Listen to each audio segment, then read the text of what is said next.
BRS టార్గెట్గా విమర్శలు చేశారు ప్రభుత్వ విప్ ఆది శ్రీనివాస్. కేటీఆర్కు జూబ్లీహిల్స్ ఉప ఎన్నికల్లో ఓడిపోతానన్న భయం పట్టుకుందని ఆయన ఎద్దేవా చేశారు. యూరియా విషయంలోనూ బీఆర్ఎస్ దుష్ప్రచారం చేస్తుందని ఆది శ్రీనివాస్ మండిపడ్డారు.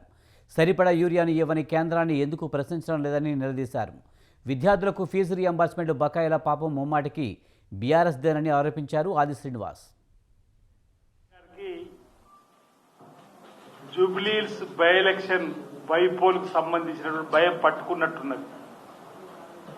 ఇప్పటికే ఉప ఎన్నిక జరిగిన కంటోన్మెంట్లో 3rd ప్లేస్కు వెళ్ళిపోతుంది. రేపు జూబ్లీ హిల్స్ ఎన్నికల్లో ఆ 3rd ప్లేస్ కూడా రాదేమన్నటువంటి భయంతో ఆయన మాటలు కోటలు దాటుతున్న వేళ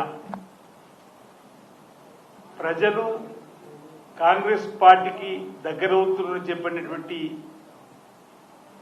అంశం తెరపైకి వస్తున్న వేళ ఒకవేళ డిపాజిట్ రాకపోతే ఈ జూబ్లీహిల్స్ బై ఎన్నికల్లో వర్కింగ్ కమిటీ ప్రెసిడెంట్ పదవి కూడా ఉండదేమన్న ఒక భయంతో ఆయన మాట్లాడే మాటలుగానే చూడాలి తప్ప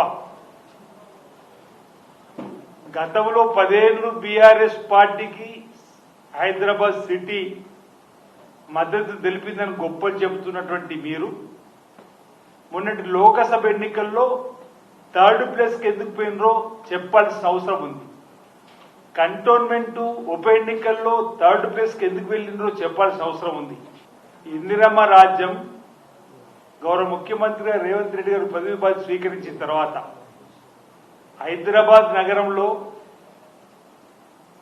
మూసీ నది ప్రక్షాళన అంశంలో కానీ అక్రమ లేఅవుట్లతోని అక్రమ అనుమతులతోటి అక్రమంగా నిర్మాణాలు చేసినటువంటి హైడ్రాతోటి అక్రమార్కుల గుండెల్లో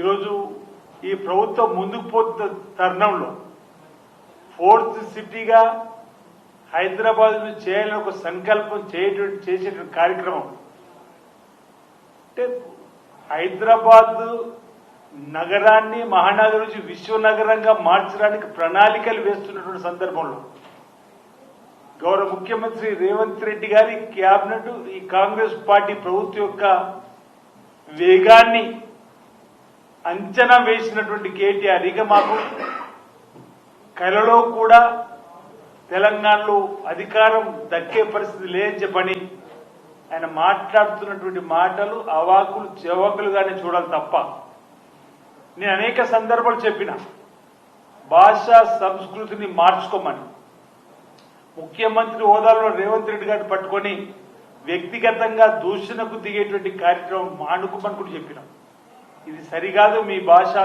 సంస్కృతి అని చెప్పినటువంటి సందర్భం.